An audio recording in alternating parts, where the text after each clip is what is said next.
MK7R is in for a little bit of dyno work here, and this is a perfect opportunity just to do a quick walk around the car and show you guys the state that the car is in right now and what plans we have for it in the very near future.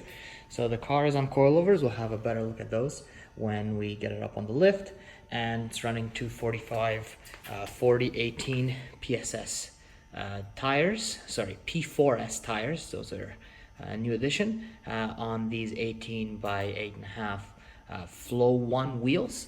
Now the wheel fitment, I know it's a bit of a topic, is really spot on. So in the back, we're very close. I'm not sure if this angle of the shot shows you, but really the car, with it being lowered, you're gonna have to do something to run much wider than this, much wider than 245, because you could have potentially some rubbing in the front, where actually these cars rub more frequently than in the back. It's the same situation. It's pretty tight, especially these tires being a relatively tall tire.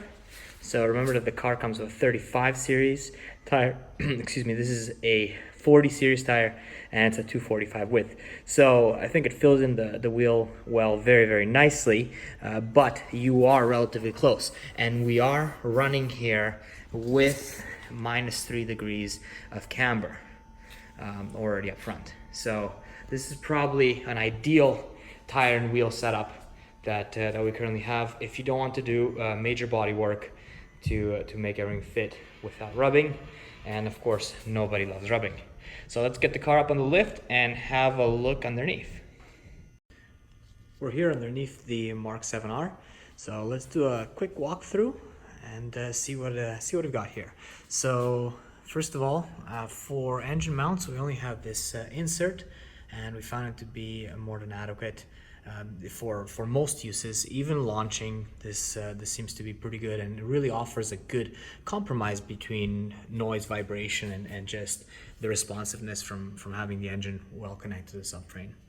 Another update that we've done here to the car, it's subtle, but if you drive on track, especially if you drive aggressively, these brake ducts here really will help cool off the brake rotor. You can see that there's actually an opening here. You can open up the heat shield a little bit more if you want to, but this is a first step for improving brake cooling, which, as these cars, you get them up there pretty quickly down the straights, especially if they have increased power. And this is an OEM part.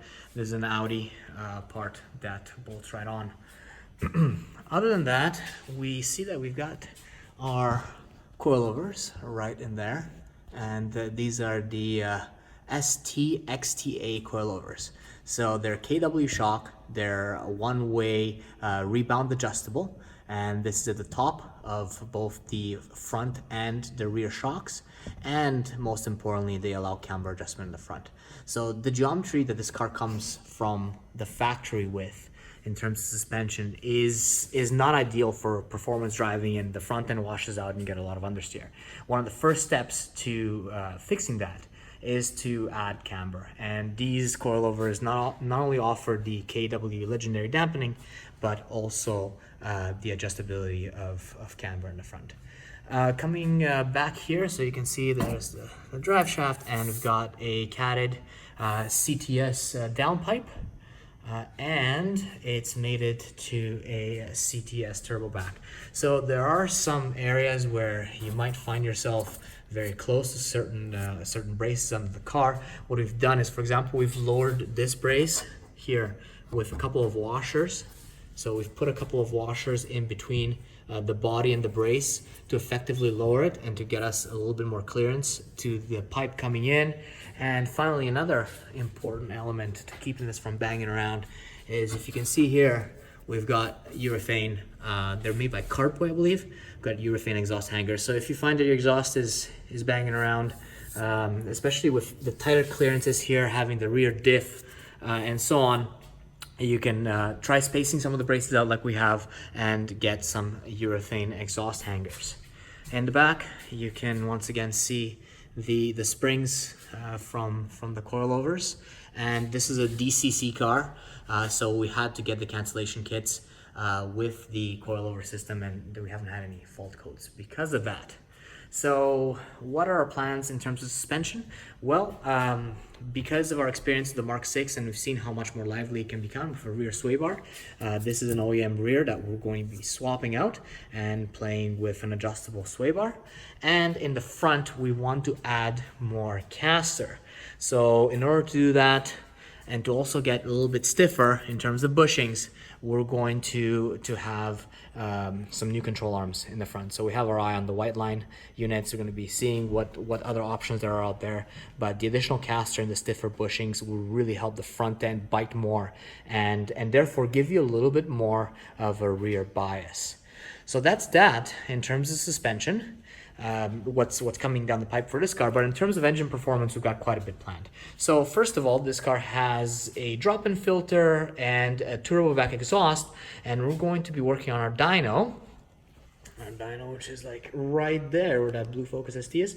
So we're going to be strapping this car on the dyno and seeing what we can do on different fuels, and just kind of refining calibrations on different fuels.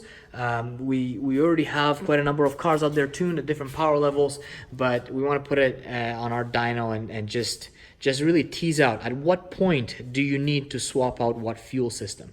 And there's so many options with this car in terms of fuel systems. You've got a high pressure fuel pump that can be upgraded. You've got multi-port injection that is really awesome to be able to add that to the car. And then you also have your low pressure fuel pump. So at what point, at what ethanol levels do you need to swap those out? That's going to be a journey that we're going to be embarking on.